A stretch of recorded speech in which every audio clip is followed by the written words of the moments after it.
welcome everybody to another live episode of the Geek Buddies. Hey! Well, listen, look, everything's been going crazy over the last 24 hours, and I texted my two good friends here on the Geek Buddies, Mike Vogel and Shannon McClung, this morning. I said, what are we going to do? There's not much news to talk about. What about a live show where we talk about like Avengers Endgame? And Mike's like, why don't we talk about movies that make us happy or pick our spirits up during difficult times? We all thought that was a great idea, and so we are all going to talk about that here on the show with our special guest, Mike Kalinowski. How are you, Killer? Hello, boys. Hello, boys. How we doing? How are you doing, man? I don't know. It's a roller coaster. You know what it is. You guys know me. I'm not that quiet when it comes to politics online. Mikey Christmas. I was up to 5 o'clock in the morning with the good old George Stephanopoulos and his whole team. You gotta love it. You gotta love it. Yeah, I'm liking ABC. I wasn't sure about them, but they got people from both sides on there. Chris Christie is on there. Ramuel, is that his name? Rahm Emanuel. Rahm Emanuel. Yeah. Yeah. So it's an up and down night. I didn't know how I was going to feel. I went to bed last night when the votes started coming in for Wisconsin, and it switched. And I was like, okay. And they were like, we're going to take a shower and see a couple hours. Like, good for me. Let's go. Take a shower. Right on. It's been a wild ride these past 24 hours. It's been a lot. I gotta say, like we've had some crazy times, crazy elections. 2020 has been a crazy year. This past 24 hours has been a whole lot, which is why I poured my whiskey drink for this 4:00 p.m. Geek Buddies. He drinks a whiskey drink. He drinks a lager drink. You got to respect that. How are you, Shannon, with everything that's happening or has been going on for the last 24 hours? How are you? I'm really tired right now. I went to bed like everyone else. It seemed like there started to be some glimmers of hope. Like, hey, I was watching it with my girlfriend, and she started to get a little distressed. She's like, I'm feeling 2016 all over. I'm like, well, we don't know that yet. This is what they said was going to happen. Right. And so waking up this morning and seeing the progression, it was it's as you guys have said, it has been a roller coaster. Yeah. Look, I see we got some people from Canada and from New Zealand and Mexico. So to all of our friends who are not here, thank you. Yeah. Thank you for geeking out with us in sympathy and support for this hour. We appreciate it. And shout out to James Davison, who's from the UK, first time catching us live. Thank you, James, very much. And we did a almost 5-hour live stream last night on the Impolite Truths on the Outlaw Nation. Ooh. And as I was drifting off, I heard that he possibly had gotten Arizona, and then I passed out. And that was basically that, and got about 6.5 hours sleep. I woke up, I was super exhausted. My girlfriend was super exhausted, so much so that she passed back out again on the couch for 2 hours. So it was just one of these emotional nights, and it's still going. And we'll keep tabs on things, of course, on our own personal social media feeds.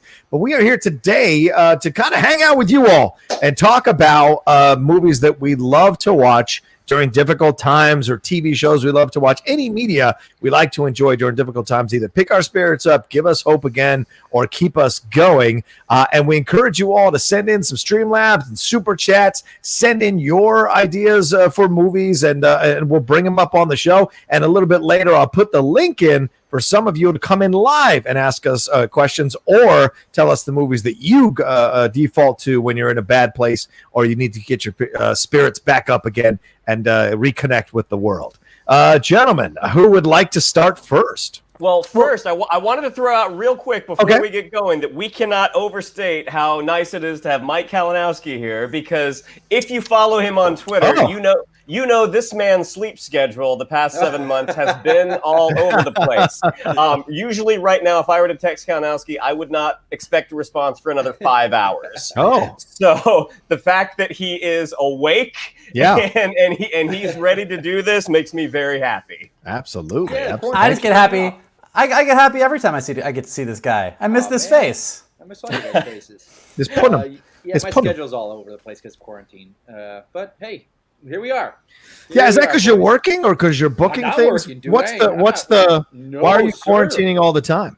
No, sir. No work for me. I don't have work ain't coming back. I don't think till spring at the earliest. Wow. No, but it just happened. It was just like I was going to bed later and later. I was playing video games. I'm working on something right now that I get more inspiration at the end of the night. So I'm up all night, and then it's 2, 3 in the morning, and I don't want to go to bed. So I'll throw in some video games and yell at kids in, Croatia playing Call of Duty. You're basically you're Thor in Endgame, right? That's what you do. Right, I am. You get on there. Master 69.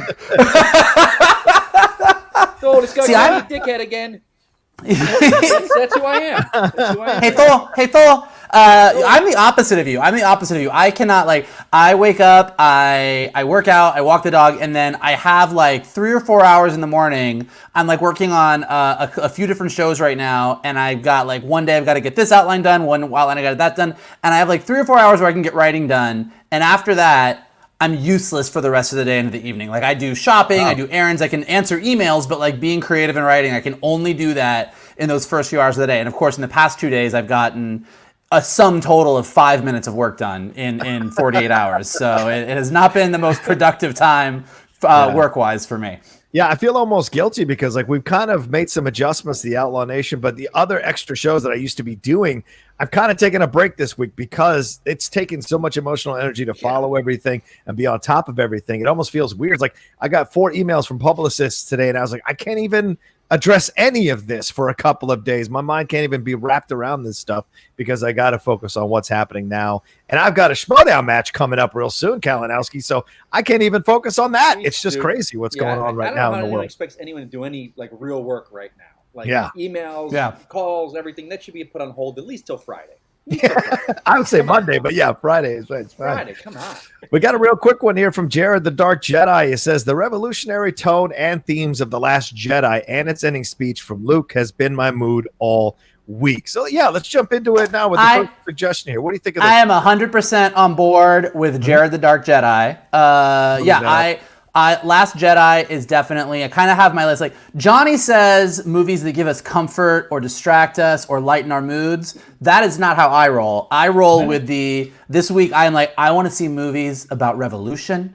I want to see movies about the underdog standing up to the big bad guy against overwhelming obstacles. I know yesterday I tweeted the Endgame Assemble moment. I know Kalinowski just a bit ago tweeted the Endgame Assemble moment. I think John, we're all assembling.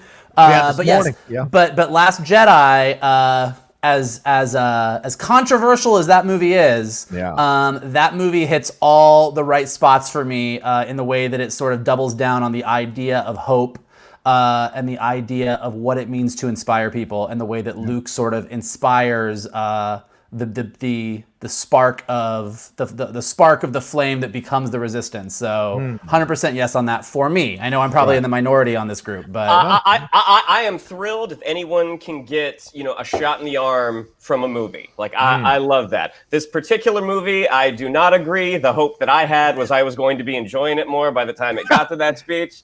But then again, I'm happy anytime a work of art gets someone jazzed. Yeah, jazzed, so to speak, jazzed.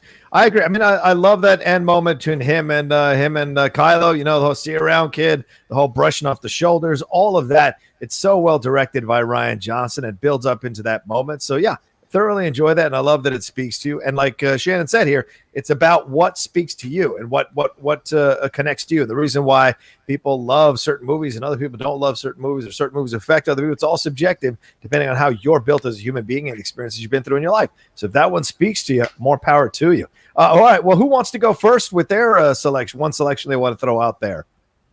Yep, all at once. Good, I like it. Yeah, which one should we go with? No, I was checking out the comment stream. I see a little Last Starfighter in here. We got a little V for Vendetta. There's some good choices in here. A lot of Spider-Verse talk because of the picture that we posted. So right. I don't know, Shannon, what are your... I know that I tend to be, as I was saying, I tend to be a little bit more, let's dive in. I feel like I'm ready to, stand up and fight. I love all of our geek franchises that are the good guys fighting those overwhelming obstacles. I'm sensing that you're a little bit more, give me a laugh and let me not think about things for a while? Am I off base on this? I like it when you can put your hands together. I like a nice PB&J of laughter and hope at the same time. So, I mean, I guess, like, you know, when we were talking about movies earlier on our thread, I mean, the fact, like, and I didn't suggest this movie. This was a suggestion by Michael Vogel. But Galaxy Quest. The fact that, you know, this ragtag crew of actors finds themselves in such an unbelievable position where this alien race is counting on them to pull off something just out of this world, forgive the pun. That's one of the reasons I think Galaxy Quest is definitely kind of a comfort food option of mine, just because you do get the laughs, but you get some really heartfelt moments at the same time. You get some great acting from Tim Allen. I mean, you get a great moment between the one alien and Alan Rickman talking about the hammer. Hammer. That would probably be when I'm wanting the PB&J. That would be my go-to. But you know, you can never go wrong with Endgame. I mean, I was watching that right before we started, and just you know, portals, just all the heroes coming back. That will never not get a visceral reaction out of me. I will say I'm waiting for one more state to come in. Yeah. And then I'm putting portals on my Disney Plus. I'm telling you right now. But we're here to distract people from that stuff. So yeah, go ahead. All right, Mike, go ahead. Yeah. No. Never mind. No. Were you gonna jump in on the Endgame or anything like that? Yeah, or you just because I felt like the portals moment was the mail-in votes coming in last night. Yeah. That was like things were starting to look down, and then they just started coming in, and that's what happened with Wisconsin. It was seeing that switch. Anyway, I digress.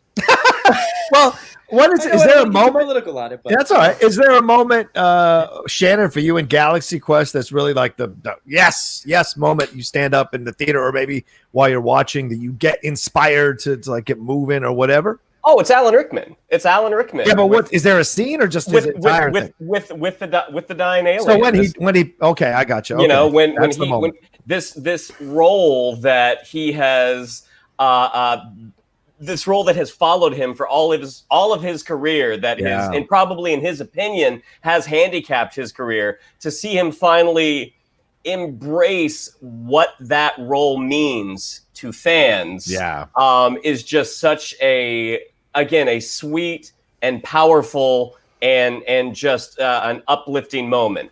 Definitely. Yeah. Did any of the three of you guys see the Galaxy Quest documentary that's on Amazon Prime? Yes. It's excellent. One of the things, if you haven't seen it, check it out. It's on Amazon Prime. It's called Never Give Up, Never Surrender. Yeah.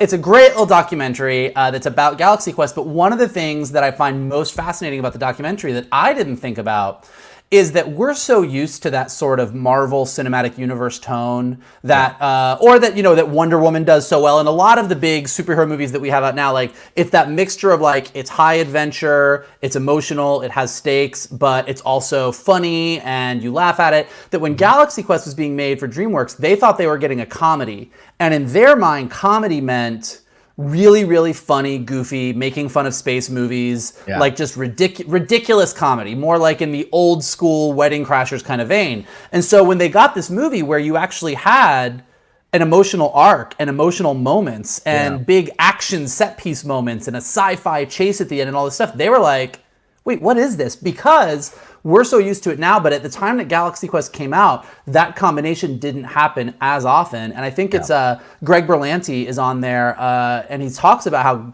Galaxy Quest was just slightly ahead of its time, and most of the big summer tentpole action superhero franchise movies that we get right now fall into that category. And I think that's why Galaxy Quest is so beloved, because it kind of hits all the buttons.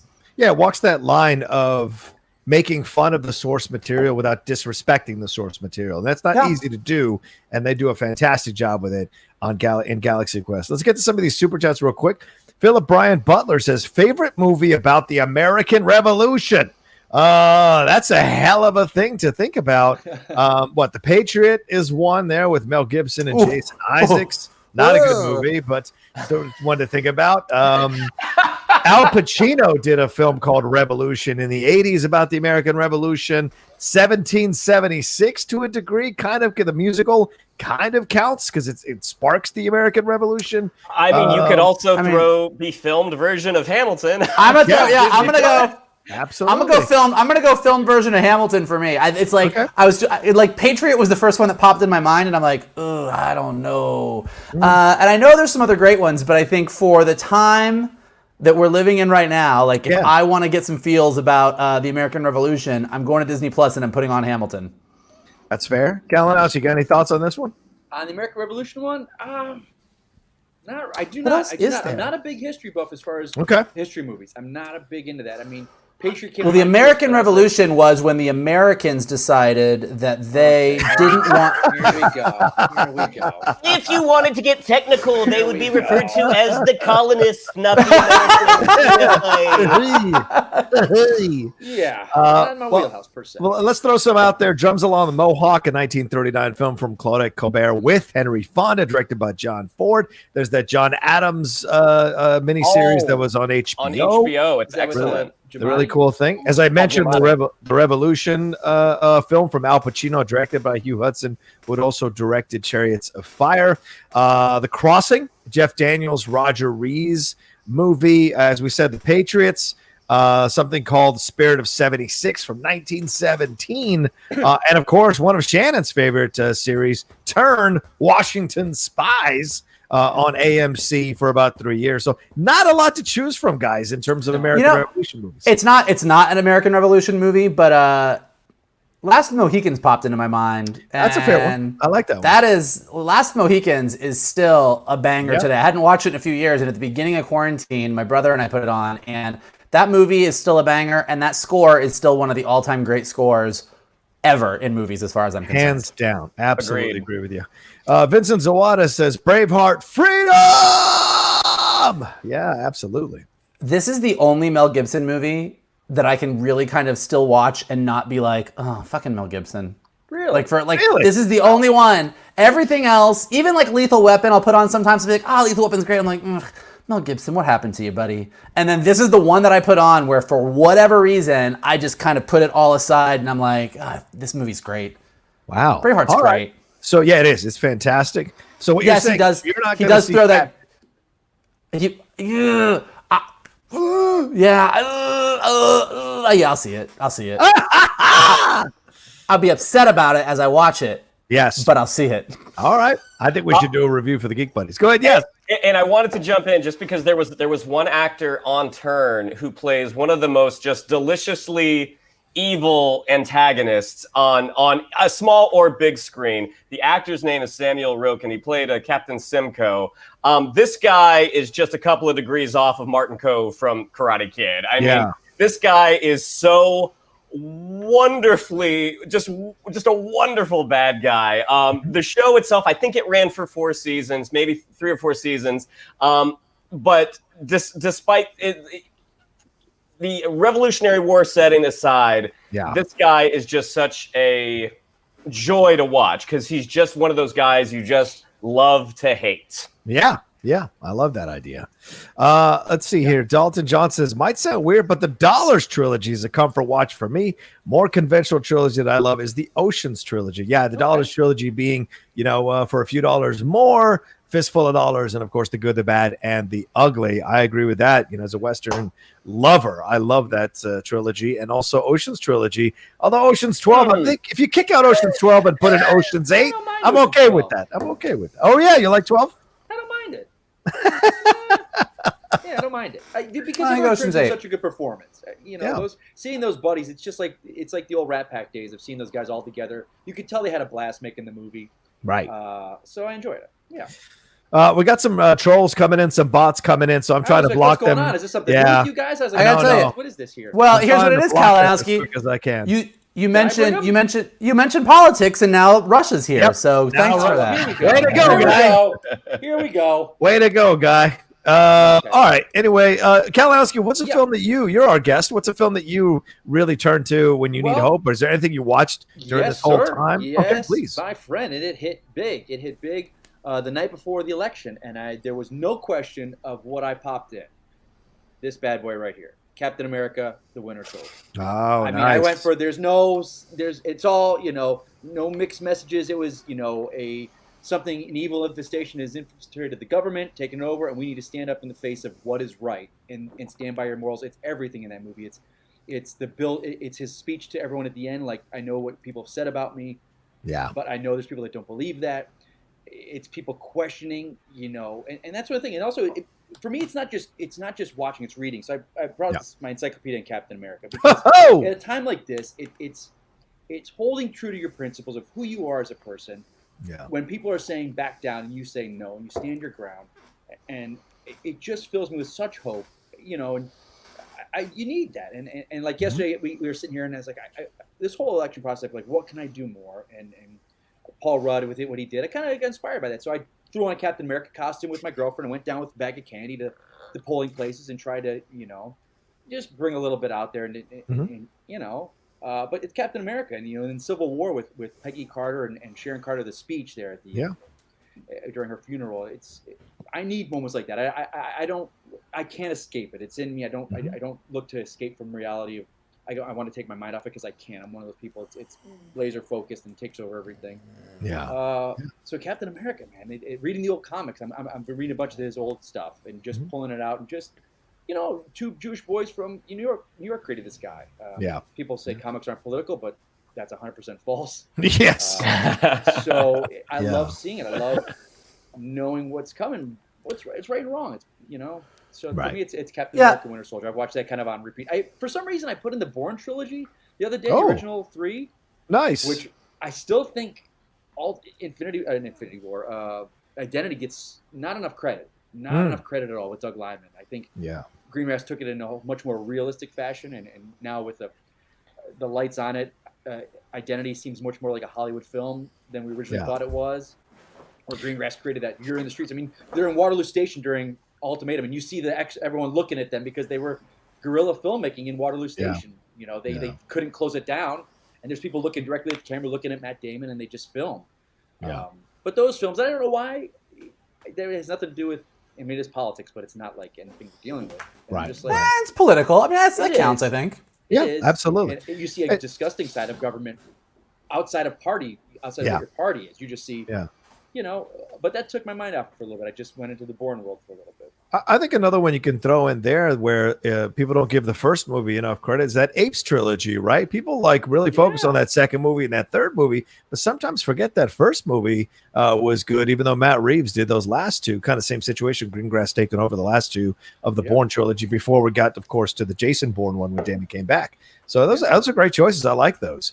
Oh, we got a couple of Streamlabs and some super chats. Lewis Cox says freedom as well. Respect, Lewis. I like it.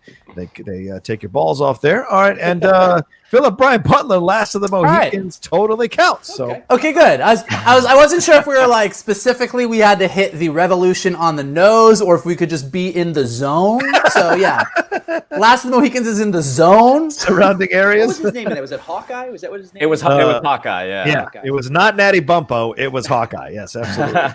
Well, and Last of the Mohicans, you definitely get sort of the opening salvo of revolution when the redcoats won't let the colonists go back and defend their homes. Like you know, they're planting the seeds right there of, okay, you're ruling us from afar. We're here right now, though. Right. Ironically, against the French, who would later become allies of the United States against the Brits. So just interesting time when this is set for sure. Look, we've got 4 Streamlabs. I'm going to run through them real quick, gentlemen. Get your thoughts on these. Jesse C. donated. He said, Man of Steel is the movie that will always pick up my spirits. A great movie, and Hans Zimmer's score alone will get you ready for battle. Mike, you talked about you like to watch these things and get yourself inspired, ready to battle. This is one of those ones, absolutely Hans Zimmer's score. You know, it's certainly a favorite of ours. I think Mike is the odd one out on this one. But what do you? What is it? What was it? Shannon said, "Hey, I love it when anybody can watch a movie and be inspired."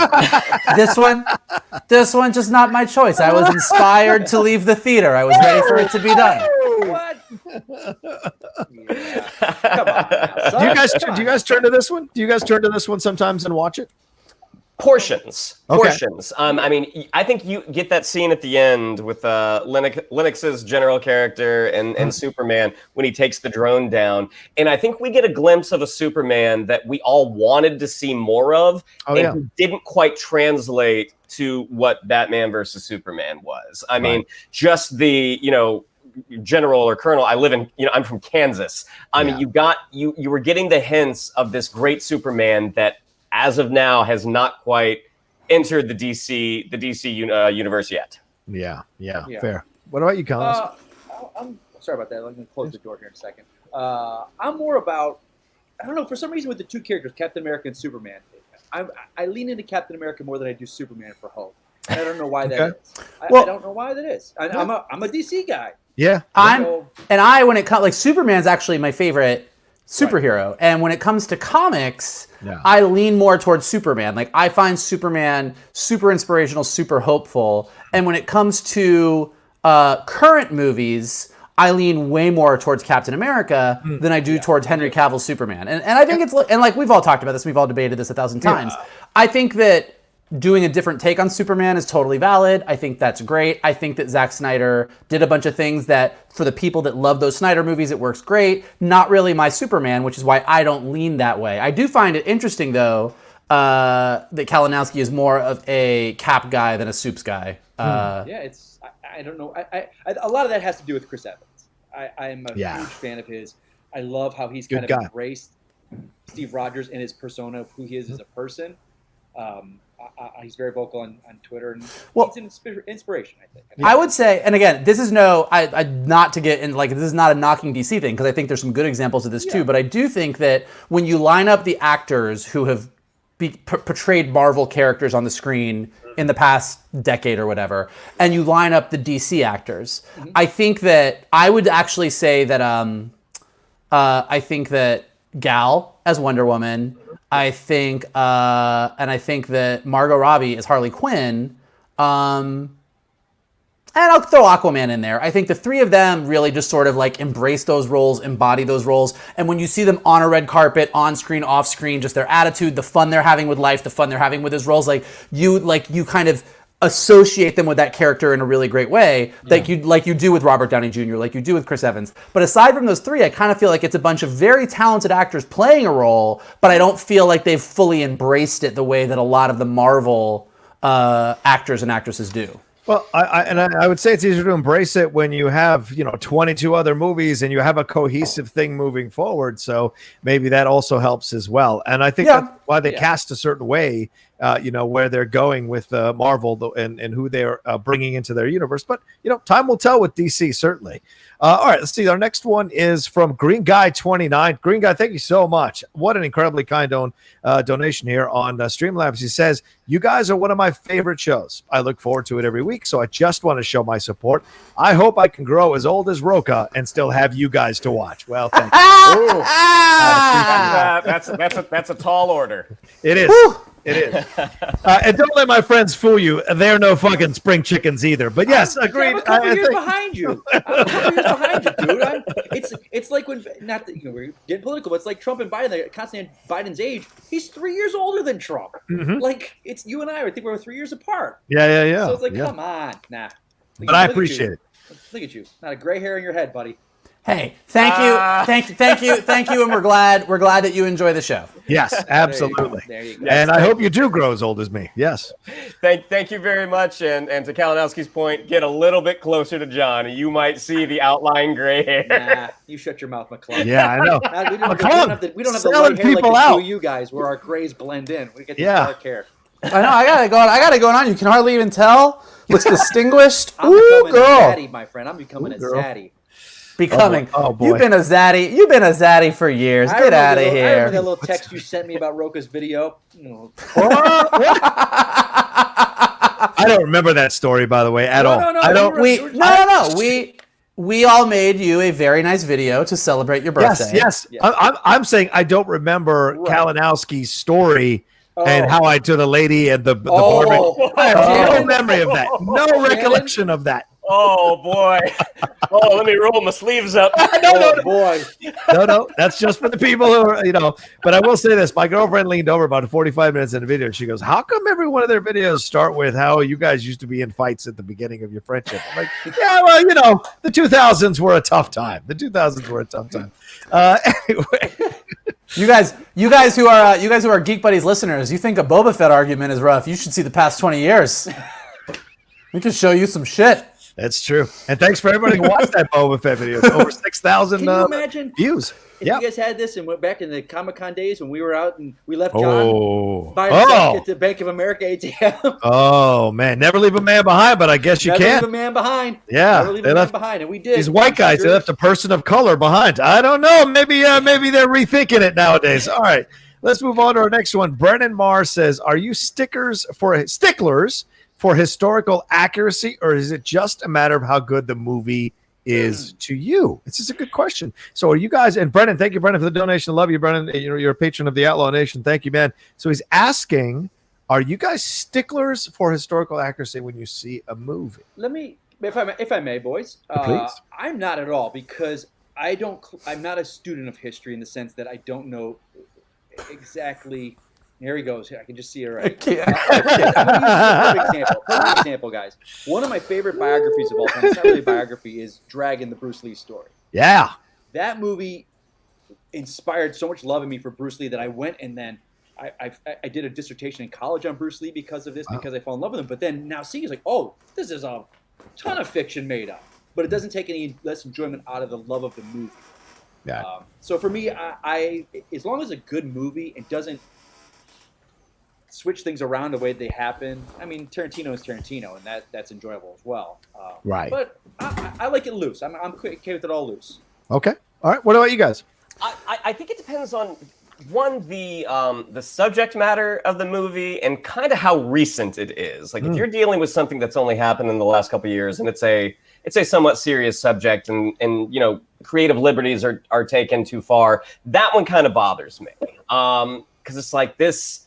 Like as much as I loved Captain Phillips, there were some debates going on as to not just the sequence of events, but some of the conduct. And I'm like, God, because I knew the beats of the story. I didn't know the full story until after I watched the movie, and then seeing how many of his crew were like, that is not what happened. Like, and finding out some more of those details. That one kind of bothered me, even though and Tom Hanks's performance was just so good, especially that last scene, which the real Captain Phillips like, oh no, that didn't happen.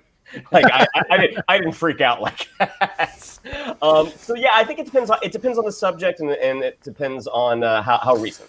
Yeah. I kind of feel the same way. I kind of feel like there's two issues or two things to kind of examine. One is, what's the threshold? What's your percentage? Like in the Captain Phillips, like I think you reach certain movies where it's like based on a true story, and you're at like 5%. Like these people with these names were on a boat. That's about it. Like it's like I feel like if you see a story, because like this is what happens is executives like read a story in the news or they read they read a book about a historical event that really happened. They love it, they get the rights, whatever. But like if you're gonna change everything, then just do something different that is inspired by that. When you say it's based on a true story, like let's make sure that you're getting, like I feel like if you're gonna make changes because you have to for narrative purposes to fit it all into 2 hours, like whatever it is, there's always gonna be changes that need to get made, but like stay true to the spirit. And I think that sometimes you get so off base that like you're not really telling the story that happened anymore. You've kind of created your own thing, and that's where you sort of get in trouble, which I think the Captain Phillips is a good idea.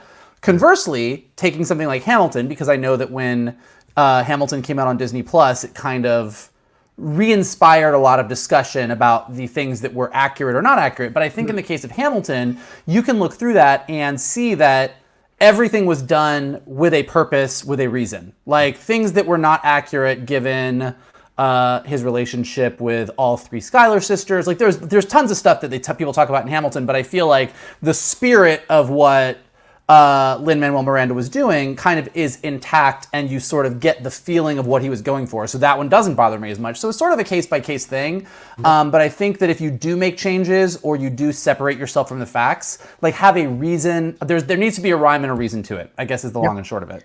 Yeah, I agree for the most part with Michael. I mean, I'm a massive fan of biopics, as people know who follow the Outlaw and the Schmodown. It's one of my favorite categories because I enjoy watching biographies on film. I think they're great, but You got to honor the spirit. You can move stuff around, but you got to honor the overall spirit. If you're changing the overall narrative and the overall story to fit whatever story you want to tell, then I think that's where the mistake happens with these films in the historical accuracy of them. Look, Braveheart is completely, almost entirely historically inaccurate. Yeah.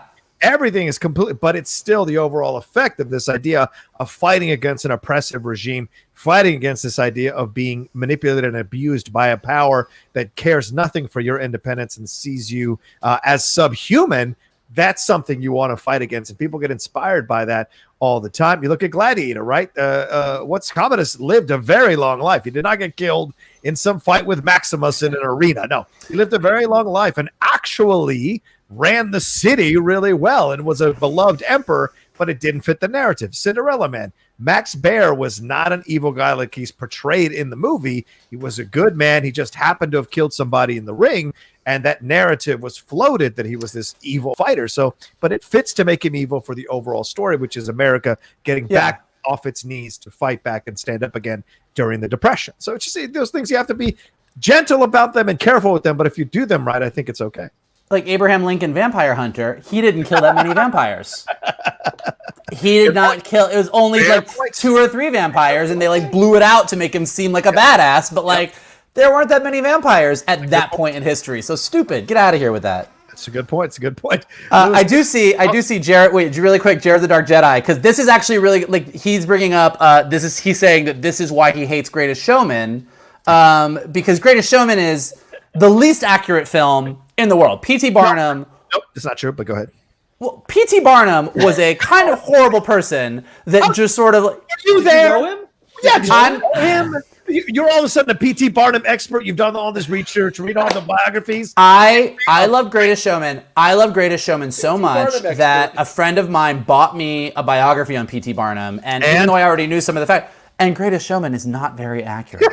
Yeah, that's true. But The Greatest Showman is one of those anomalies. I agree that it is not accurate. And for all the people that are like, this turned someone who was kind of a person who used people with disabilities, used minorities, used black people to sort of make a buck, 100% accurate, 100% true. Yep. That being said, that movie and those songs are so tight and so wonderful that I love that movie. And I love the message of inclusivity that it has so much. Agreed. That I almost give it a pass, even though it's like, yes, this is, I feel shitty that there's people out there that think P.T. Barnum was this amazing dude now, because he was none of the things that he was in that movie. But the message of inclusivity and those songs and just the musicalness of the entire movie is so good that I do give it a pass, but I completely respect your point that it does rub me wrong because P.T. Barnum does not deserve the treatment that he gets coming out of that movie, for sure. But see,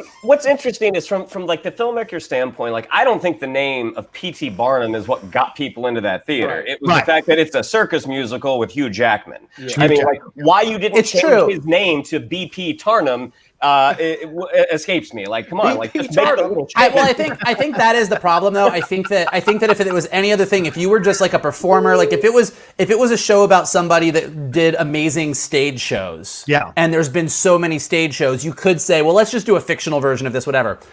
P.T. Barnum is so associated with the freak show and the circus and all of those things that to do a story about this guy that kind of like it would be so obviously P.T. Barnum anyways that I understand it, but I totally hear you and I don't disagree, but I still have to admit that I love The Greatest Showman. Damn right. Yeah, absolutely. And I agree. Yeah, it's completely historically inaccurate. You're right. And we'll be mad at, and the version of the Geek Buddies in the future, 200 years from now, will get mad at the Donald Trump musical for sure. I'm sure that covers it over. By the way, Rocha will be dead, but Shannon and I will still be there, so it's great. The main song will be "This Is P."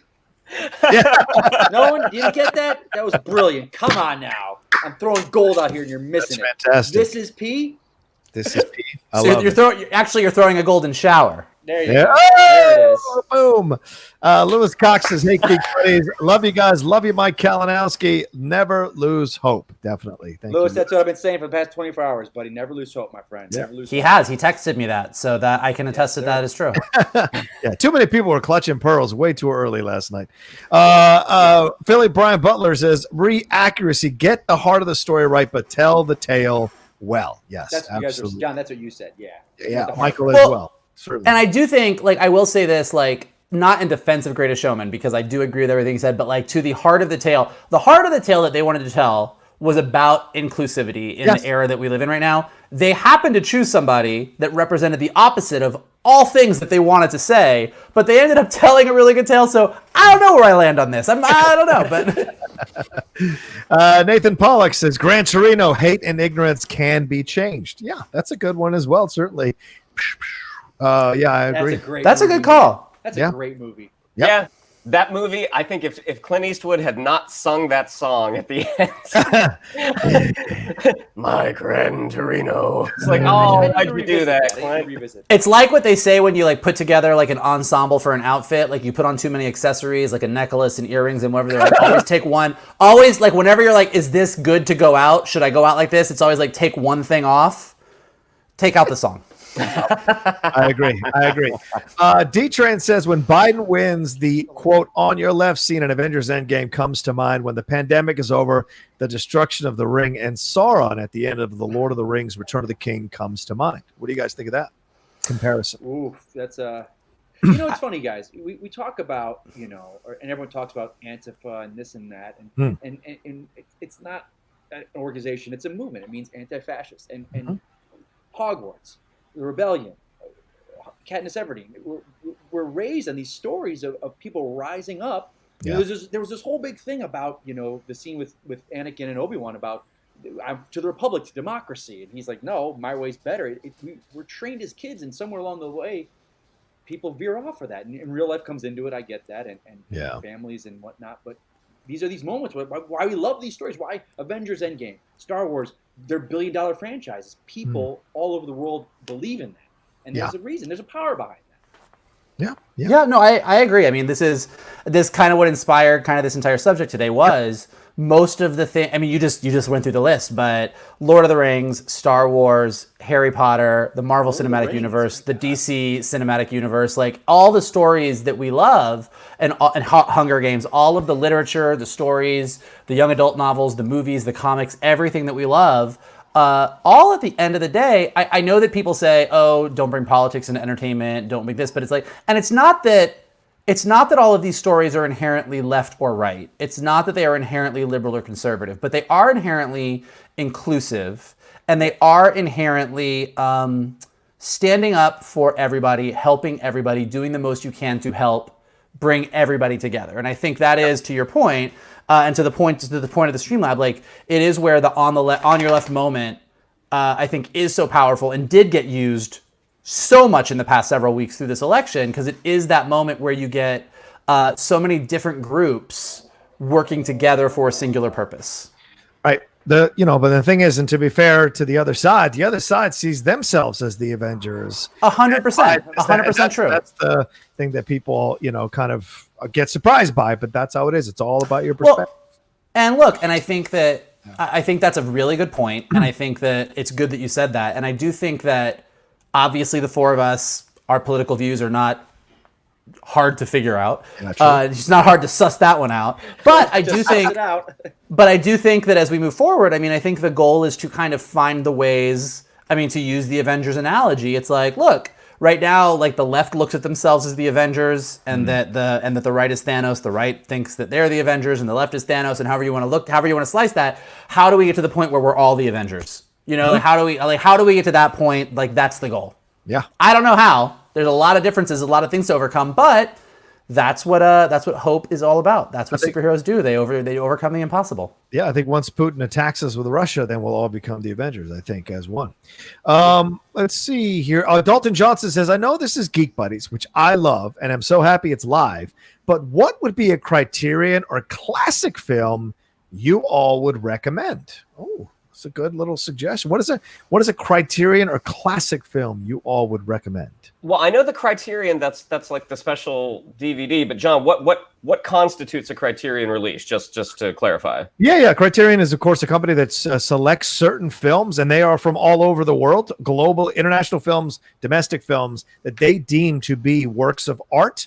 And this, at least the Blu-ray versions, right? We're gonna leave Armageddon and The Rock off the DVD version, but the Blu-ray versions have been very much about that, and they run the gamut from something like Hard Day's Night, the Beatles stuff, to Fellini's 8.5, to Orson Welles' Magnificent Ambersons or his Chimes at Midnight, to so many. Martin Scorsese, The Irishman is about to come out. Parasite is getting a Criterion collection, and they dive deeper into the film, with a bunch of special features that are current special features, analyzing the film. Usually there's multiple audio tracks, commentary tracks from both filmmakers, artists involved with the film, and also film historians who talk about the importance of the film. So it's essentially a film class in every box of a Criterion Collection film. So, and there's a lot of comedies, dramas, westerns, horror, Japanese, German films, Austrian films, Russian films, all are included there. So, but he said Criterion are classics. Or is there any classic films that you all may have watched by yourself or with your family and has always stayed with you? Well, I'll say that like when I was in college, I had definitely grown up watching all the movies in my childhood. I loved 80s movies. I loved all the geeky movies. But it was actually John Rocha who sat me down and showed me Citizen Kane, On the Waterfront, Lawrence of Arabia. Like, we really went through the original Streetcar Named Desire. Right. We kind of did, starting when we were in London together and kind of going all the way through college into moving out to LA. We did, John was the one that showed me a bunch of those movies and actually gave me an appreciation for a lot of those films that I didn't necessarily have as a high school kid. Wow. So, I mean, all those are Cinema Paradiso you showed me? Yes, Cinema Paradiso is fantastic. Also a Criterion Collection. Kind of similar with me.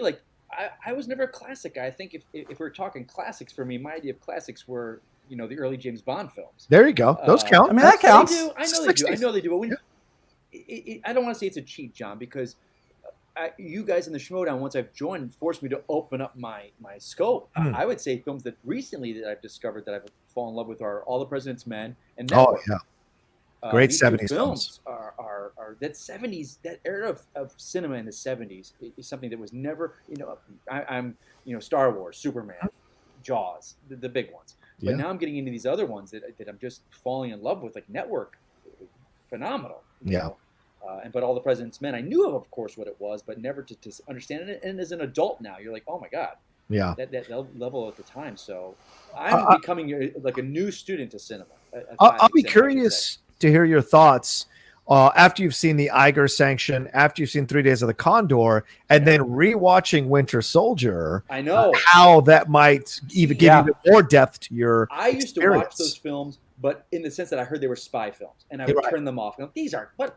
This is not James Bond. As a young guy, you don't. Where's the gadgets? Where are the gadgets? Where are the latest? These films reference it to know what they are. I'm going through all these 70 political thrillers. And that's why, to me, and I've said it before, Winter Soldier has always been my favorite MCU film, and it keeps rising and rising above it's the cream that keeps rising to the top for me because of this love of 70s films, and it's from the Schmodown. I kind of had to go into that, and now I'm enjoying the hell out of it. That's awesome. I'll also say Peacock, the streaming service, got really excited about this. Not only do they have all of the original classic Universal monster movies, which are just a blast to put on, but they also have an entire Hitchcock section. Yeah. So you can kind of go through and watch all of obviously a Psycho, The Birds, Rear Window. But they have all of them. You can really go through and there's a ton of great stuff there too. Yeah. And I think the one that did pop into my mind, and to me this is actually the first high concept film that Hollywood made, is Abbott and Costello Meet Frankenstein. Yeah. Where you have this comic duo with the monsters playing as the monsters. I mean, they didn't make it slapsticky. I mean, they are actually, it is Frankenstein's monster. It is the Wolfman. So yeah, I would have to recommend. I don't know if there's a criterion of that, but But classic-wise, I would say Abbott and Costello Meet Frankenstein. That counts. Which then makes me think of like Young Frankenstein, Blazing Saddles. Like, I mean, then you just get into Mel Gibson. Like, there's like obviously like we all love movies, and I think that the good thing about this, Mel Gibson? No. You said Mel Gibson. Mel Brooks. Mel Brooks. I like. By the way, Gibson that's the Scooby-Doo reveal of all Scooby-Doo reveals. Mel Brooks is just like, it was Mel Gibson the whole time. Blazing Saddles wasn't funny. He was serious. No, but I think that's what's great. I mean, what I do think is great about all of us is like, obviously we have our disagreements about Zack Snyder movies or Last Jedi or whatever, but we do all have, even though we overlap a ton, the four of us have really different movie tastes. I mean, obviously I could talk about classic animation for hours. And I do think it's great because we all have sort of over the years kind of shared that with each other, and you sort of do expose each other to different things that you wouldn't normally, whether it be through being roommates in a dorm in London or being in the Schmodown, either way. Yeah. Or going to Comic-Con and having those long conversations about movies. Absolutely. That reminds me, one of my first Kalinowski memories, because the very first year that Kalinowski roomed with us in Comic-Con, when it was this foursome rooming together in a hotel, I didn't know him that well. And we all drive down, and he seemed like, Shannon's like, oh, it's my buddy Kalinowski. He's like, yeah, he seems like a nice guy.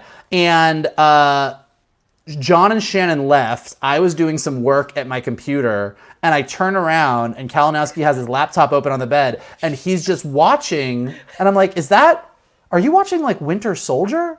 And he's like, which is funny. And he's like, yeah. And I'm like, what are you? He's like, just watching these fight scenes over and over. They're so great. And I was like, oh, this guy is a nerd. Kalinowski, was it 2014 or 2015 when you brought your Captain America costume? 14 the first year. Right. Yeah, buddy. Yeah. Right. That's right. That was my first interaction. That was when you guys discovered, let me ask you this. Oh, yeah. Let me ask you this. Oh, yeah. Yeah. I'm seeing in the chat there people talking about Spy Game. You guys seen Spy Game? Brad Pitt and Redford. Yeah, that's a great film. It's really good. That's a great one. That's a good one as well. Philip Brian Butler says the right thinks Trump is George Bailey. Crazy. He's Mr. Potter. Well, sure. To some point of view, he is Mr. Potter. Absolutely. Other people do see him as It's George. like Obi-Wan Kenobi says, from a certain point of view. Right. Vincent Zawada says, for a classic film, On the Waterfront. Yeah, that was going to be my answer, On the Waterfront. That's a fantastic Criterion collection, and they've cleaned up the print, so it's even more beautiful to watch. And to me, it's my favorite performance that Brando's ever delivered, and he's so natural, and he's at his apex as a method actor in that film. And Eva Marie Saint is gorgeous, and Carl Malden's incredible. It's just a great, and the message of the film, this idea of fighting back against against corruption, against being the little guy being stepped on by people who are abusing power. It's all there throughout On the Waterfront. Of course, at the time, the Red Scare was happening in this country. So yeah. Interesting stuff with Elia Kazan. John, did you say that the Armageddon was on the DVD? It is a DVD Criterion collection. I had that, and I lent it to a manager at a job when I used to work at TGI Fridays, and I never got it back. Because it was like this 4-disc black case. It was thing. epic. Man. Yeah, they did. I still have the Criterion of the Rock in there. Right now, someone somewhere is eating some TGI Fridays Southwest egg rolls and watching your DVD. Her name was Dawn. She was my manager. I still remember it. He was that guy's company man. He was loyal. Damn it. He's like, suck it, Kalinowski, popping in the cheese whiz. Damn it. Adam Witt says, Adam Witt. Hey, Adam Witt. Thanks for joining us, brother. Just watch Godzilla versus Gigan for David B's podcast. Was so happy to find Criterion had remastered with subtitles. Yeah, that just came out. Criterion released a huge collection of Godzilla films that they had remastered, which people can get and enjoy. I think it's like $100 or $250, something like that. But if you're a huge Godzilla fan, those old school Godzilla ones, uncut, you can watch them there if you want to get the collection. Remember, every year, 2 or 3 times a year, they have a 50% off sale either on the site or at Barnes and Noble. So it's worth it to go get those DVDs, especially if you're a young person getting into film. It's a great way for you to learn about film and how to talk about film and get some knowledge for your opinions. That's something that I was going to say, like off of what Kalinowski was saying about kind of watching these spy movies and being like, that's not James Bond. Like with a lot of these movies, and like Johnny, when you started introducing me to older movies, I definitely had that thing where, and it has continued to this day, even from the 80s and whatever, but like movies just continually get paced up. Like editing gets cut faster, you move through a movie faster, special effects have obviously improved over time. So there's definitely a tendency to do things like go back and watch, like I was saying, the Universal monster movies or watch a Godzilla movie, and you watch it through today's eyes and you're like, the fuck is this movie? But when you can look at it through the eyes of seeing the beginnings of shots or ideas or the way that they figured out how to do something and seeing how that's inspired the filmmakers of today. And looking at it a little bit more as I don't want to say a lesson, like a school lesson, but like you do kind of look at it. Like I love watching these old movies now. Like they're definitely a little slower. They're not scary. They're not whatever, but you watch them and you see these moments and then you see how people who are making a monster movie today or a scary movie today or a big action movie today, you watch how they sort of are clearly inspired by the same things and you start to make those connections and it's really cool. Yeah, agreed. A great series to do that to is the Bond films. Yeah. I did a watch of those and to see Connery fighting those and you're like, oh my God. What is it? It was like holding wrestling that they were doing, and then to see like you take a Daniel Craig's Casino Royale and you take from Russia with Love, you're like, oh, they're in the same vein, and it's very much a very similar story and not story, but like way of filmmaking it, and it's fascinating. That's a fascinating scene to see cinema progress through the films, and how, like as you guys are talking, all the different. I know I'm in the minority here, but I don't mind watching some guys wrestling. So. Oh boy. Oh, okay. Here we go. Is that just me? Is that just me? We were having a pleasant conversation. Let's see here. Lewis Cox says Spaceballs or Galaxy Quest. Ooh, I gotta go Galaxy for me. I think it depends on your mood because they're. Because Spaceballs is a straight up send up. True. But I would be picking Galaxy Quest almost every day of the week. Okay, guys. Kalinowski, Mike's. I don't know. I haven't seen Spaceballs in a real long time. I'd have to watch that again. Okay. I did recently rewatch Spaceballs, and it definitely holds up. It's really I too will say Galaxy Quest over Spaceballs, but that's just because I'm a sucker for an emotional story. I'm a sucker for that sort of satisfying ending. And like Spaceballs is funny. It hits every beat. John Candy is fucking on fire in that movie. Rick Moranis is gold in that movie. God. Like it has so many golden moments that are just perfect.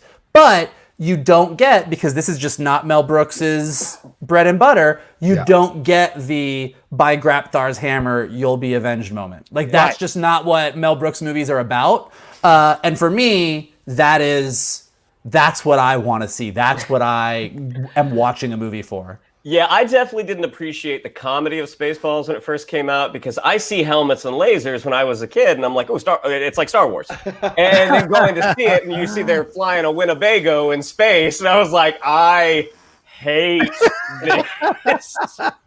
I'm gonna tell you guys. I wish I had the picture and that John can put it up right now, but I would get in trouble. My first gay cruise. What's that? It's a boat with 5,000 gay men that just goes across the ocean. With Cuba Gooding Jr., right? No, because that movie is offensive to gay people. But my very first, like when you go on a gay cruise, there's always like 5 parties, and they tell you ahead of time like what the themes are. And one of the themes There's only 5 parties on a gay cruise. That's it. I'm sorry, let me rephrase. There are 5 themed parties. Oh, okay. The rest of the parties, you basically just show up in a Speedo and you dance. There's 5 parties that require forethought and costuming, and one of them was a sci-fi party. Don't you, Michael, me. Oh, Michael.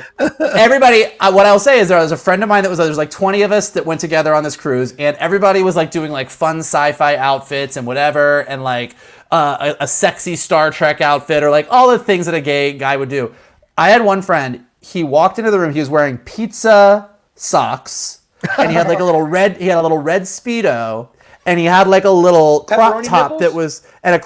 that was pizza themed. And I was like, what are you supposed to be? And he held up a mask that he had printed out, and he went to this party as Pizza the Hut. And I still to this day think it is the greatest gay costume that I've ever seen in my life. And did you take his arm and lick it and go, "My pizza, you're delicious"? No, but I should have. That's the scene in the movie. No, it's the scene. I know it's the scene in the movie. Come on now.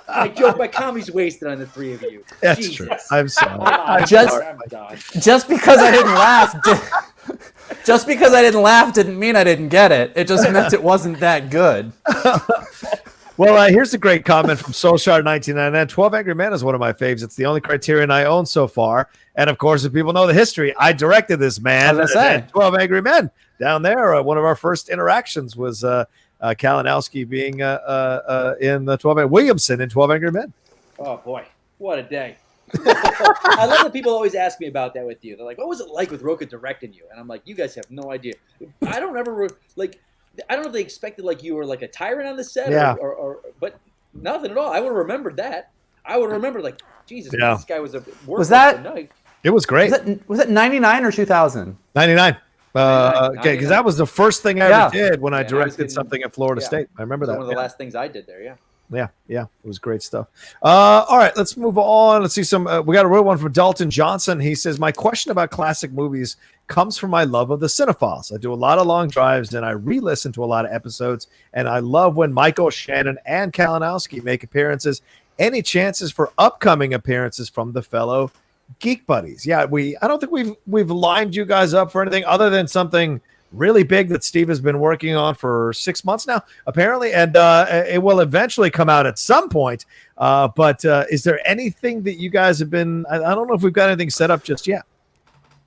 No, I can't wait to come back. I love every time I do the Cinephiles. What you guys don't get to see when you listen to it is all of the Steve will say something and John and I aren't sure we agree, and we kind of make eye contact, or John will say something and Steve and I will look at each other and be you don't see all there's a lot of eye body language and eye movement happening, but no, I love it. I think it's great. I mean, kudos to you, Johnny, and Steve. I think it's such a well-made show, and I think I've said this before, but one of my favorite things is obviously when you record the episode, you don't get all of the cutaways to the actual movie and the actual dialogue and the music. You're just having this great conversation. So it's actually one of my favorite things to go listen to after the fact as well, because it's a whole new experience. So I'm down to do it. I always like to I like to come on and talk the animated stuff, because I think that's one area where I could just go off. So I'm always happy to do that. I think once we start walking into the Bond stuff, I think Kalinowski is going to be the first call we make. Absolutely. I would love to be. That would make sense. Okay. Yeah. We'd love to have you. I think anyone that listens to any of your guys' shows misses out on 50% of the facial reactions. That's a whole nother podcast right there. That's a whole nother series. Those facial reactions that people who listen. I would love people to listen to one episode and then watch that same episode. You would see it's amazing. Ooh, I'd love a one-off live Cinephiles episode. We've discussed it, but Steve is so so self-conscious about some of his and he sometimes will lose his place in his notes because he's so involved in the conversation, and he cuts all of that out. So we've talked about it for sure. So it's certainly in the cards, and maybe if we can make that happen sometime in 2021, I think there would be a lot of fun. Once we get back to the rhythm of being able to go out to do stuff, we'd love to do one live actually in a theater, which would be a lot of fun to do. Ooh, that would be awesome. But by the way, 10 was so good when that was live. Thank you, man. That was a blast. So much fun. But to what Vogel said, one of the things that I love about listening to the Cinephiles is the cutaways. I love how produced it is. It's just such a clean, well put together show. Yep. Steve is great with that. And again, I've seen the live version of the Cinephiles so many times. Truth. All right, I think that's all the Streamlabs Super Chat so far. Please keep donating. We've got about 25 minutes left in the show before we wrap this thing up. Gentlemen, By the way, Stormy Woods, you're right. A gay cruise is so fun. It is so fun. You're all missing out. I'll take your word for it, man. I'll take your word for it. I don't think I'll ever go on one, but hey.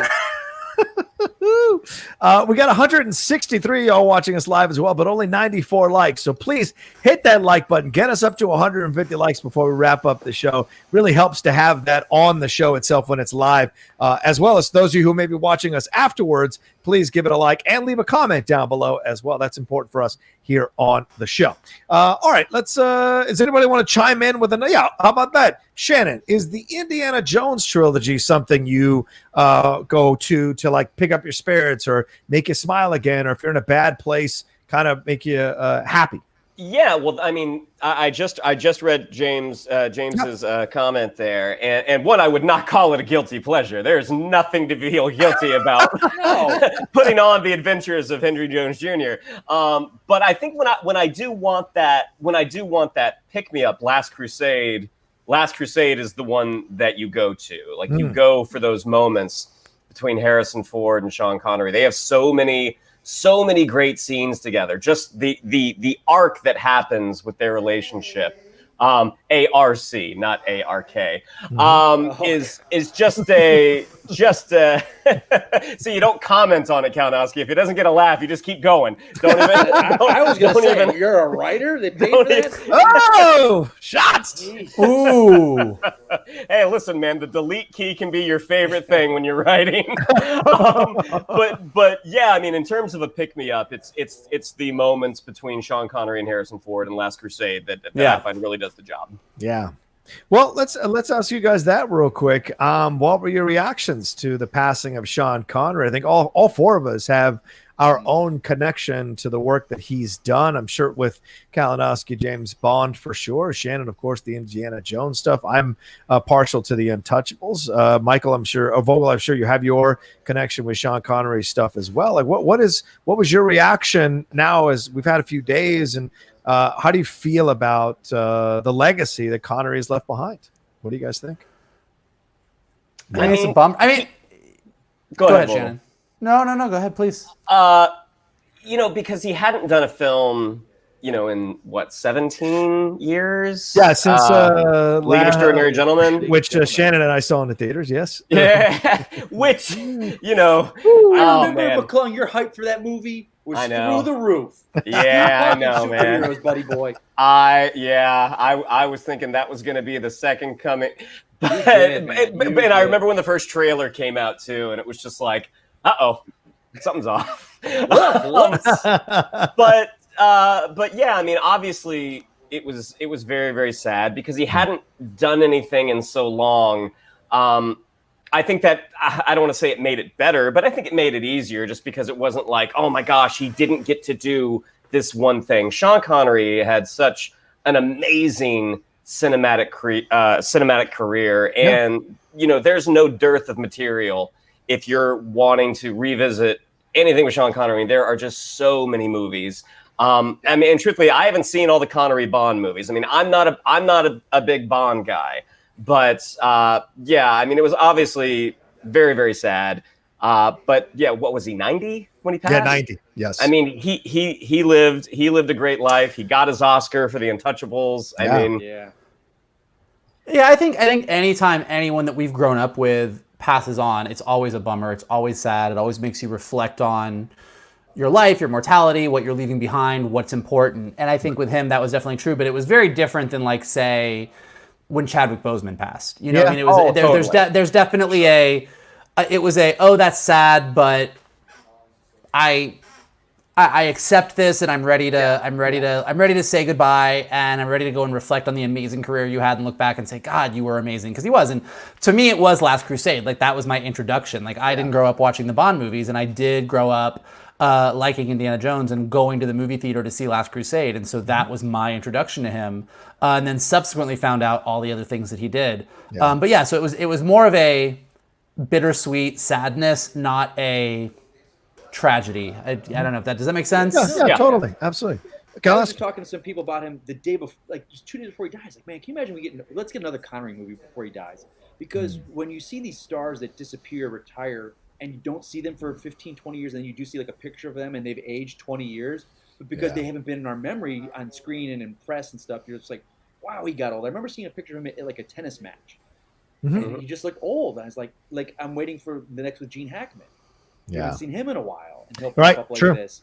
But like for me with Connery, I was introduced through Bond with Roger Moore, so he was always my Bond. My grandfather was Connery, and it was a grandfather-grandson thing. He would take me to see all the films, so that was my special Bond to him. But also with Connery, like The Rock and First Night were huge for me in the mid-90s. Like he just had this diversity of these, and of course Untouchables. So it wasn't. He's not when I think Connery. I don't think Bond right away. His other films hit me too. I love Entrapment with him and Zeta Jones. So, yeah, like when Roger Moore passed back in 2017, that was huge for me, and that was a big Bond. Like, man, that got me. That was a tough one. Right. But for Connery with this one, his like The Rock, just being Mason in that film, and it's James. He's James Bond. I mean, he's James Bond. I know. There's that theory where that is James Bond, and I love him in that. But I mean, the voice of Dragonheart. And he was the last dragon. And First Night, I mean, is Arthur. He was just I think that period of Connery when he came back, that's my Connery, because I didn't like you, Kalinowski. Roger Moore was the Bond that I watched. I mean, first Bond I ever watched was View to a Kill, and then of course the other ones are on. But like Connery, I didn't really know him from that. It was Untouchables where I'd really seen him, and then from there into Hunt for Red October and these other films that he did and even into Finding Forrester. I'm like, Finding Forrester is quietly in my top 3 favorite Sean Connery movies and performances because he is so tender yet frustrated and angry, but yet it's such a unique role for him to do. And one of the things that he always tried to do was break out of this idea that he was just James Bond. And so getting the chance to stretch his acting muscles a little bit in certain roles, it was great to see him do that. And it was always a welcome thing whenever he showed up on screen. Even that cameo he does in Robin Hood, Prince of Thieves. It's great, to see him just chop down on the Robin of Locksley. Great. It's great. Unless I could give away the queen. To James Davison's comment here that just came in an alternate universe, we would have gotten a Sean Connery Gandalf. In the special features for the League of Extraordinary Gentlemen, which I do own because I'm a glutton for punishment, Connery, in one of his promotional interviews, he talks about that he had been offered Gandalf, and he passed on it because, in his words, he thought it was a bit tricksy. And then he talked about how he had been offered The Matrix, which I'm assuming they offered him Morpheus, and he turned it down. He's like, it's a bit tricksy. He's like, so when I read this, I thought it's a bit tricksy, but I missed the first 2. I better do this one. You're the man now, dog. I would have taken a Sean Connery Dumbledore over a Sean Connery Gandalf. Okay. Okay. I think his Gandalf would have been a little more tougher. Yeah, a little more tougher on Harry. Yeah. God, I would have loved to have seen if Richard Harris could have finished those movies, man. Especially that last scene but that scene in the train station when he's in the train and he's having that conversation with Harry. Oh man, that scene is so good. But then we would have missed out on the most hated moment in all Harry Potter movies when he comes barreling in. Harry, did you put your name in the goblet of fire? Would we have gotten this? The GIF is great. Would we have gotten that? Who knows? Brilliant. Let's see. Sorry, Christian Ramos. I missed your stream live. I apologize. Hello, comrades of geekiness. No, I am not a Russian bot. What is your comic book property in the last 10 years that if you had money to push into production right now is your number 1 pick? Stay safe, gentlemen. What is your number 1 pick? If you had a comic book property in the last 10 years that if you had money to push to production right now, you'd do it. Already has a film? Yeah, that doesn't already have a film. You can't say Batman. Sorry, Kalinowski. Oh, God. I am the night. You can say a specific story of Batman that has not been made in the last 10 years, yeah. Ooh. Gentlemen? I'm thinking. Stumped him. Wow. Well, for good reason, because a lot of the things that would have been my go-tos, there's a time that I would have said The Boys. There's a time that I would have definitely said Invincible. That's one of my top picks that I've been loving for years, but now we're going to get to see it on Amazon. So I'm trying to think of what hasn't been mined yet that I'm a really big fan of. I'm looking back at my shelf here. Go ahead. No. Here. Does Young Avengers count? Sure. Yeah. All right, I'll throw Young Avengers on the pile. I've been a fan of Young Avengers from the beginning, and every iteration that they've come out with, every one of those stories and compilations I've gotten at Comic-Con. So for me, that would be my choice. And I love the fact that it might be now happening in piecemeal in the new phase of the MCU, possibly. This would be for me. Oh, nice. This is such a great Wally West story, Kid Flash story. When I first got that, when that came out, it was at the same time that my dad was having some real health issues. And my ex-wife at the time, I was telling her about this comic book and how emotional I got at the end with I won't give any spoilers just in case anyone hasn't read it, but there's a very big emotional moment. And as I'm talking about it, I'm getting worked up and tears are coming out of my eyes. And she goes, "Are you thinking about your dad?" And I'm like, "Well, I wasn't, but I am now."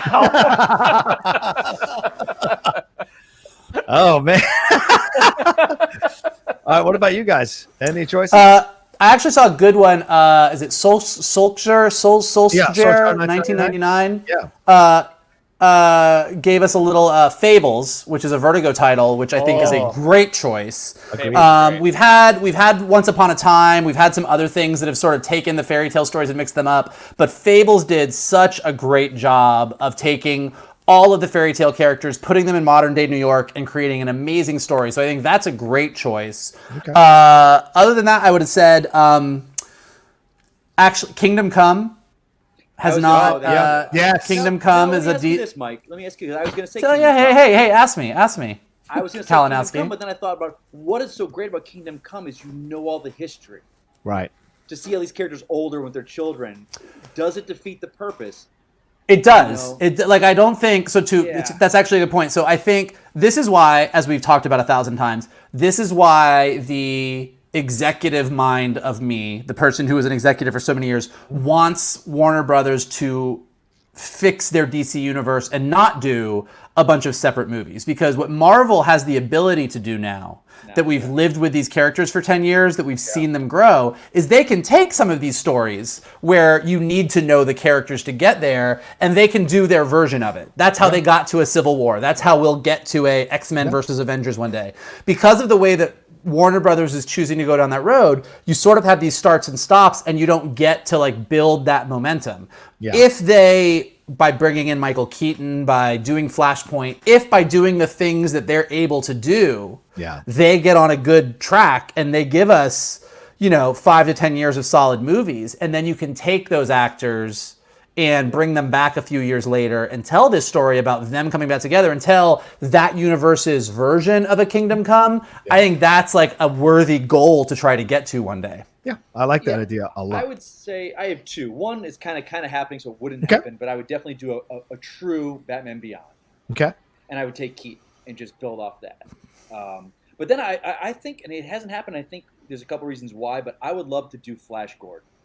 I think that film, I think Taika Waititi kind of squashed what Matthew Vaughn was going to do because Taika Waititi basically did Flash Gordon with Ragnarok. I think there's an audience for it. I think it can be done really well. I wouldn't lean into the Ragnarok way with it. I'd play much more like the original Star Wars, which is what, Lucas wanted to make Flash Gordon, but they said, no, you can't have the rights, so he went and made Star Wars. I think there is that adventure, that pulpy feel. I think that they could really do well. Yeah, that's fair. Okay.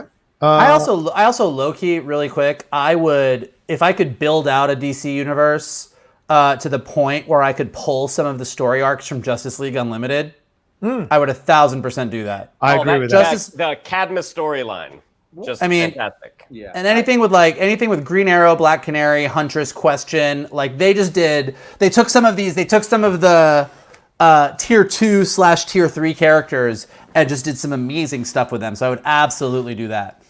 Yeah, you mentioned Question doesn't have a TV show or anything yet. I have no idea. It's incredible, right? No idea. I hope if they do, they find the right person. Yeah, and I would throw Justice League International in there. That stuff is so that good. Run is the best run ever of Justice League, in my opinion. I love. So good. Guy Gardner is the best. All right, let's see. Our next one here is from Christine. She said, only recently started listening to the Cinephiles. The Back to the Future episode is so good. I was sold on the singing of 80s TV themes. Sending love from Sydney. Thank you. Very much so. Soshar1999 says, what's one movie you would like to bring to the table for a Cinephiles episode? My favorite Connery movie is probably The Man Who Would Be King. That's a great Connery movie that not a lot of people talk about for sure. What is there one movie you guys would want to do on the Cinephiles? Have you guys done The Untouchables yet? We have not. No, we talked about it. I would love to come in for The Untouchables. All right. I'll see what I can do. That scene in that in the train station. Oh my God. The choreography of that scene is incredible. You guys did he sound anything like that? Oh my God. You guys haven't done Who Framed Roger Rabbit yet, have you? We have not. No, that's a great one to do. We've talked about it. All right. Claims have been laid. I lay claim to Michigan. Yeah, okay. You have all claimed you have all laid claim to the I hereby, in the name of animation, lay claim to Who Framed Roger Rabbit for the Cinephiles. I hereby claim. Well, you clown. I hereby claim. I hereby like white wig and a gavel. I decree. Jesus Christ. I was like some shitty explorer. I hereby claim. Everybody's here already. Spinning art. Which film do you believe to be objectively great yet underappreciated by most? Mine is Floundering with James LeGros. Have a good night, fellas. Yeah, all right. What do you guys think? Is there a film that is objectively great in your opinion, but is underappreciated by most people? Galowski, go ahead. I feel like you have an answer. Batman versus Superman. Oh, there it is. I will. Guys, I've said. I gotta go. I've said it. I gotta go. I stake to my claim. The fact that it's still talked about, and like I've said it before, 20 years from now, people will be back on this like it was Blade Runner. The fact that it's still talked about by you, by the majority, my friend. By the majority. If it's talked about by the majority, then it's not underappreciated. I have to push back a little bit. Good or bad, Rocha. Good or bad. It's still the debates are still there. Do you know what is not living rent free? Do you know what is not living rent free in my head? That movie. That movie. I think the check just hasn't come in yet.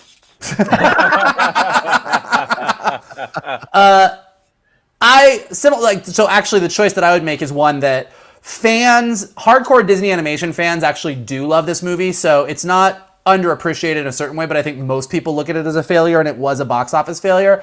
I actually think Treasure Planet is objectively... Yes. I think Treasure Planet... I think Atlantis tried to do a lot of cool things, and there's moments that I love, but I ultimately think it kind of falls flat and fails. I think Treasure Planet is 100% a great Disney movie. I love it. I objectively think it's great, but it's one that most people look at as one of the bombs or one of the crappy ones or one of the ones they don't really like, and it doesn't necessarily have the love of some of the others. Well, it was in that phase Disney was trying to Disney between Atlantis and Treasure Planet was really trying to figure out what is a boys action animated movie. And trying to make that work. So no Disney princesses, no musicals, none of that stuff, but really doing a Disney action movie.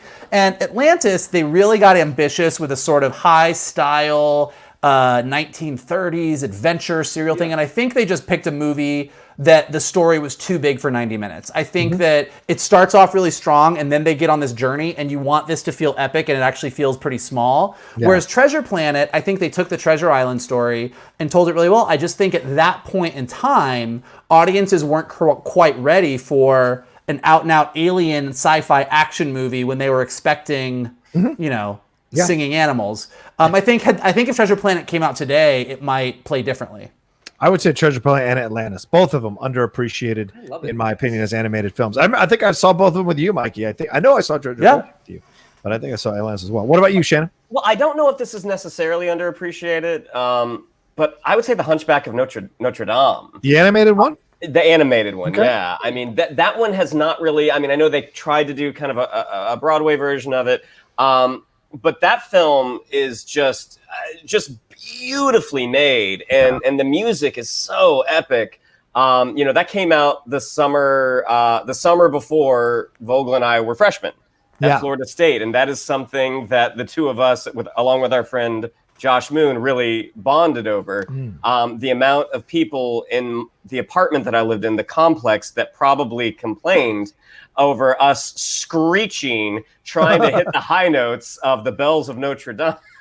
I imagine people were not happy. Yeah. To anyone asking, Treasure Planet, Hunchback, Atlantis are all on Disney Plus, so you can go check them all out. They're all there.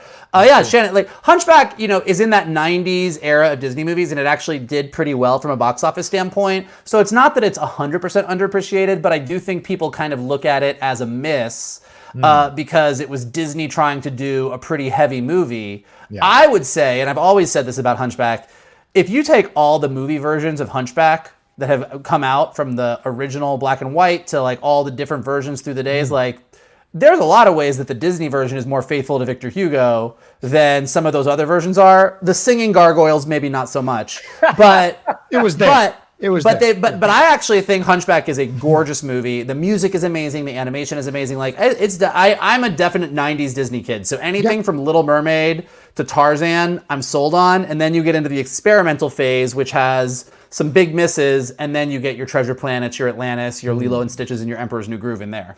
Yeah, I agree with that. I definitely put Hercules in there as well. Love those two. Yeah. Mine is The Gray. Liam Neeson's The Gray. That is such a good movie. Right? People do not give that movie the level of credit it deserves. Fuck these other movies that he's done, Taken and all. Like, those are all fine vehicles, but The Gray is about something more. And no, people don't talk about it enough. It is, I would argue, it is a man's movie, but in the way that you're exploring the idea of masculinity and what it actually means, and all these dudes representing different shades of men who are trying to fight off an impending doom, as the wolves represent whatever you want them to represent, and each one of them getting picked off up until the final confrontation. And so for me, that movie, people do not talk about it enough and give it enough love. Everyone always mentions Taken, but it's The Gray. That's legitimately a great movie. That was Joe Carnahan, wasn't it? Joe Carnahan, yes, absolutely. Yeah, and a great kind of breakout performance from Frank Grillo in it as well. Absolutely. I mean, such a good movie. But John, do you feel, because leading up to that, the trailers and everything, we're like, holy crap, Liam Neeson versus wolves. Right. And we don't even get that. So you don't get the resolution that we are led to believe you're getting. So do you think people were into it, but then they get like, well, I got gypped for 2 hours. Well, I understand that point of view. I think my argument is you are getting Liam Neeson versus the wolves. He's just trying to outsmart them and keep everybody safe, step by step until the final confrontation. But yeah, I understand that completely. But if you had him actually fighting wolves throughout the movie, then it becomes The Edge. And The Edge is not that interesting to me. This is more about the idea of what those wolves represent, right? And because remember, he's fighting off an impulse. Like he tries to kill himself at the beginning of the movie. He is suicidal in that way. Like he's despondent about his life. And so this is a way at the end where he decides finally to dial back into life. So the wolves could be his own demons, right? And he's ready to fight his own demons to reclaim his life. So there's so much symbolism throughout The Gray, and people don't talk about it enough. So that's my suggestion. All right. I think we got one more from Spinning Art, and then we're going to wrap it up here. Here he says, what superhero would be the best president for today's America? A timely question. Who could truly bring this divided population back together? Man. Lex Luthor. No, I'm I mean, I think you got to say Steve Rogers, right? I'm going to go Wonder Woman. Ooh, interesting. My gut would go Steve Rogers, but I'm like, no, Wonder Woman. Okay. Yeah, Wonder Woman. All right. Mike, do you have an option? I'm going to say he's not old enough yet. Okay. I'm going to say that he's not old enough. He's good. He needs a few years on him, but I'm going to go Miles Morales. I knew you were going to say that. Oh, interesting. Yeah. Nice choice. 20 years from now, 30 years from now? Yeah. Absolutely. Yeah. Great choice. Great choice. Damn, I don't know. I don't know if I've got one. Does it have to be a superhero with powers and stuff? Well, I guess it would have to be a superhero, right? Not someone, because Amanda Waller seems to be an interesting president you could put in there who would really kind of. Oh, John. Buster John. You got to know. Listen, America respects strength. We don't respect that kumbaya stuff as much as we respect strength. And certainly the results of this election are proving that. So for me, I think we need to have somebody who understands how to play us a little bit better and bring us together to unite. And look, her being able to bring all these criminals together or supervillains together to go after one thing. I mean, you got to give her wait. By strapping an explosive to their neck? I mean, whatever works, Shannon. You can argue. Johnny. You can argue figuratively, you know. Guy Gardner, Jenna James, Guy Gardner, get that guy out of here. Because then, Trudeau would come over from Canada and punch him in the face. Let's see with him and Batman. Oh, Guy Gardner. That's great. That's great. Yeah, I don't really have an option. Yeah, I think we've just for the past 4 years seen what Guy Gardner would be like as president. I think we've done that. We've played that. We've played that round already. Let's move on. Let's move on to round 2. Homelander. Whoa! Homelander. No thanks. The equivalent of George Bush as president. Yeah. Oh, Starlight.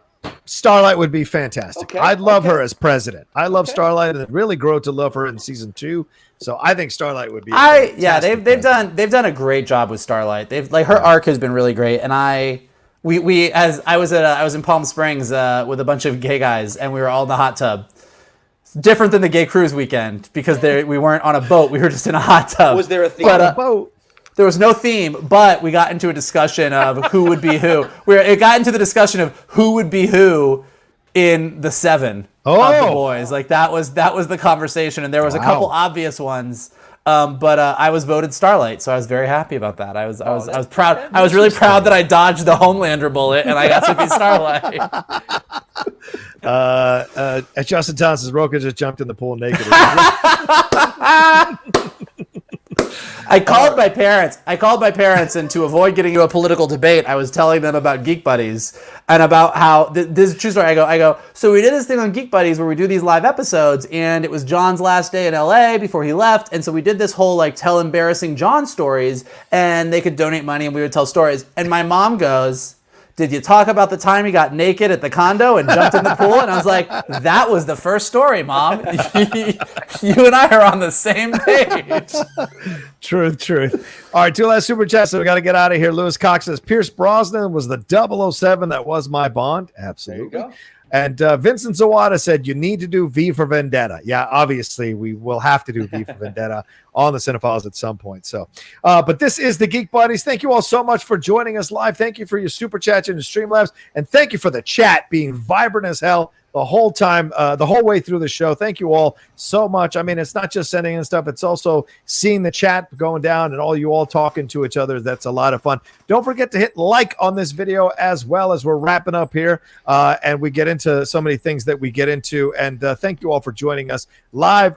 Thank you to Michael Kalinowski. Thanks, Mike. Hey, boys, thanks for having me on this. What a worthy, well-needed break. A respite in the storm.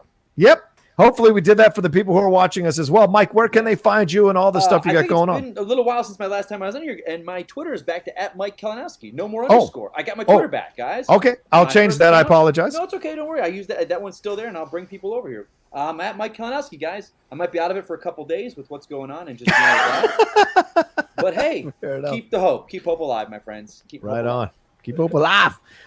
Shannon, what do we got to tell them? Yeah, if you'd like to follow us on social media, on Twitter, it's @geek_buddies, on Instagram, @the_geek_buddies. If you'd like to follow me on social media, on Twitter, it's @Shannon_McClung, on Instagram, @Shannon the Geek Buddy. If you would like to follow Mr. Vogel, it's @MK2. And if you would like to follow Mr. Rocha, it's @The Rocha Says. Yeah, Mikey.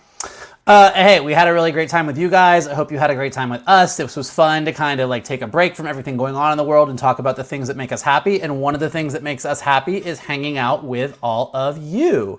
And the way that we can do more of that is getting you to help us. So, as Johnny said, definitely hit the like button below. Definitely subscribe to the Outlaws page. He has a bunch of amazing stuff in addition to us, although we are the best part. And in addition to that, you can also, if you're listening to us on Anchor or Spotify Spotify or Apple Podcasts, definitely click like there, give us stars, give us ratings, leave a comment. It helps us go up in the rankings. And the best thing that you can do is take this link and post it on your Twitter, put it on your Facebook, text it to your friends and say, oh my God, we will not know about Pennsylvania until tomorrow. You need to listen to something else. Check out these guys. They're amazing. It's going to be super fun. Let's all hang out.